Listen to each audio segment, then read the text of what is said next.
Hello snowboarders of the internet, I'm your host Avran LeFeber, and in this video we'll be reviewing the Nitro Pantera. This board features Nitro's true camber, which is good old-fashioned traditional camber. From the contact point of the nose to the contact point of the tail, you got that arc of traditional camber in there. That's going to give this board all its load, pop, and drive. This board is available in 160, 163, 166, 163 wide, 166 wide, and 169 wide. I rode this board at Copper Mountain on a day that had overcast skies with pockets of blue. There was a little bit of wind, slightly cooler temperatures, about 1 inch to 2 inches of fresh snow on top of perfect corduroy.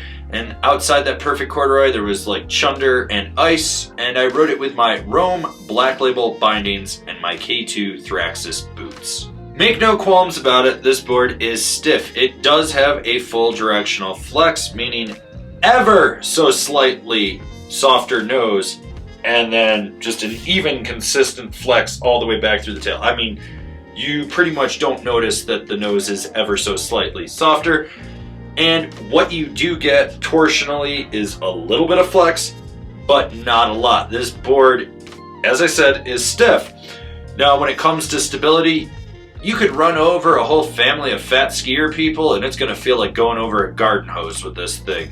This is a 1971 Hemi Cuda, and you just ran over an elk and thought to yourself, did I hit something? That's right, that's how stable it is. Sure, the nose will get an ever so slight amount of chatter. You never feel it underfoot. In rutted out terrain, this thing stays on top of everything and plows through it. It's traditional camber, so if you know how to load traditional camber, good for you. If you don't, well, you're screwed.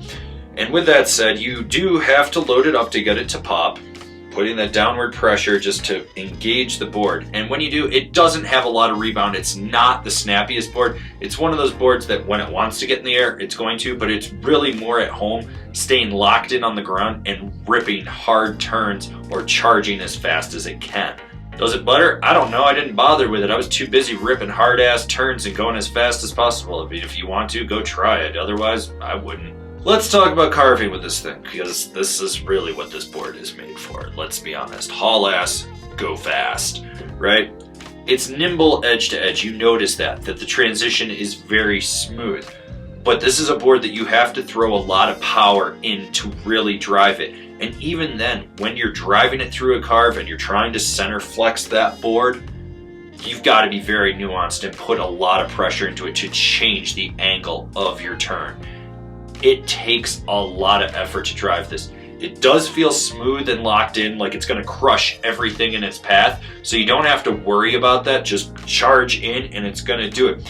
What I did notice though was when I'm doing a really hard carve and I'm trying to steer it more from just outside the back insert through the tail to get it to slingshot, it would sometimes kick out on me if I was putting too much pressure and taking the front edge off the snow. So you're just effectively steering with about this much of the board.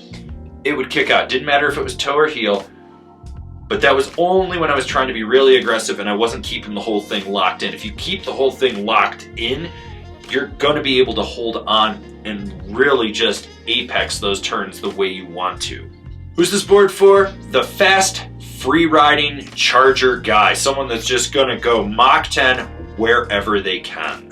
For years, I've been hearing from that one person that you need to ride a Nitro Pantera. It'll be the most life-changing free-ride hard charging board you've ever been on. It's the greatest ultimate free-ride charging board. I've ridden it now. Is it the most ultimate hard free-ride charging board? No. It's good, don't get me wrong, but is it the ultimate? No, it's not by any means.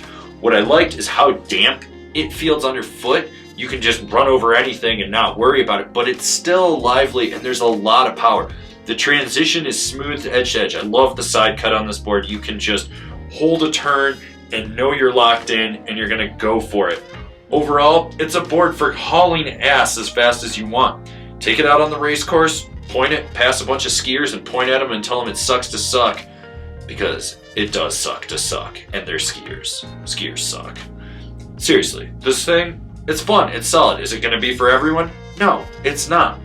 And that's what's great about it. For the people that it's for, it's going to be a good board. Comparable boards. the Ride Berserker, the Jones Ultra Flagship, the Battalion Carver. This has been my review of the Nitro Pantera. Do you agree? Do you disagree? Do you own one? Are you going to buy one? Leave me a comment down below. Let's have a conversation about this snowboard. If you're new here, remember to subscribe, click the bell, get those notifications. That way you're not missing any of the videos we got coming out for all you snowboarders of the internet. And if you really like what we're doing over here and you want to see us just grow out what we could do, swing on over to Angry Snowboarder VIP. I could tell you more here, but I got a video over there that explains it so much better. As always, I've been your host, Avran LeFeber, and I'll see you in another video.